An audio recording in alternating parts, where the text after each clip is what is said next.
thankfully, I think COVID did actually, as you talk about, like, it creates exciting times, right? It did create Mhm. breaks in the system.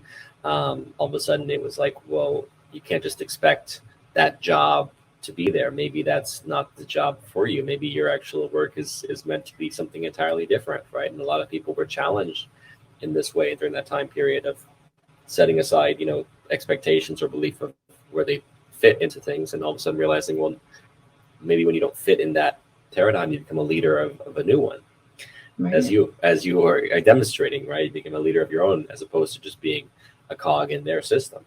And I think this relates to millions and millions of people who are all of a sudden saying, like, well, instead of just going back to the old modalities, how do we, what does that new modality look like? And yeah, I mean, share a little bit of what you see the new modalities of being, the new more holistic ways of being.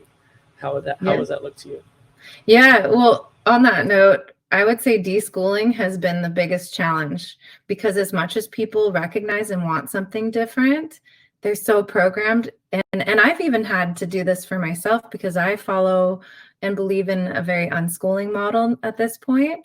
And I still have things that I'm constantly deschooling and challenging and rewiring for myself. So for my vision personally, I see a future where we're living in community first and foremost. Because when people ask me, what's the solution to a lot of issues happening on our earth, I think it comes down to two things. We've lost connection to one another and Mama Earth, and those are two, I think, of the major aspects to be looking at for healing anything on this planet. We need to get back to living in community with one another. We need to get back to putting our feet on the earth and being connected to our intuition and that energy that we're receiving from the planet, the earth. And so my students, we walk barefoot. We do earthing every day. We go on little earthing hikes, and they know the minute they walk in the room, they take off their shoes, and we know that we're connecting, and we're putting our hands in the soil and talking about how that feels, right?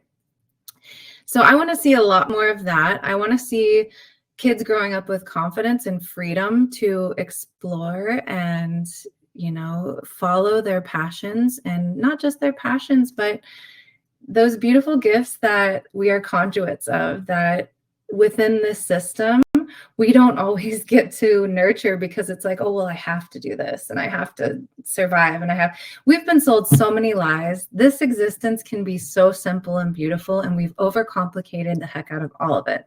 So I want the kids of this new earth to be completely building up a world where there's freedom. And this is why my pod runs Monday through Thursday, not through Friday, because I believe in work-life balance. And I want them to have a future where they have balance in their lives and they're not in this overwork, fast-paced mode that we've all accepted. Because we've learned that stress and being on the grind and this boss babe mentality, like, that's successful. And it's not. It's killing us all. And it's not allowing us to serve in the world and relax into what we need to bring forth. It's so difficult because we're not like fully in it yet, but I think a lot of us are feeling the energy of that, and so we're being asked to, as you said, like, to become more intuitive, to get more in tune with the energies. It's like I was describing it the other day of, like, okay, time as we knew it no longer applies. It's like taking a clock to the ocean. When you're on the ocean, the clock doesn't matter, right? The tide doesn't care if it's 4 o'clock. It doesn't care if it's 5 o'clock. The ocean is going to have its own, right, its own patterns, its own movements, right? It's going to have a storm, or it's going to be still, and it doesn't care what time it is. And so I think this is really the way to start thinking about things, is like getting away from that old modality of Saturnian squares, Saturnian cults of squares and time, and moving more into a fluid, intuitive way of being that is connected with, okay, the now, the ever present now,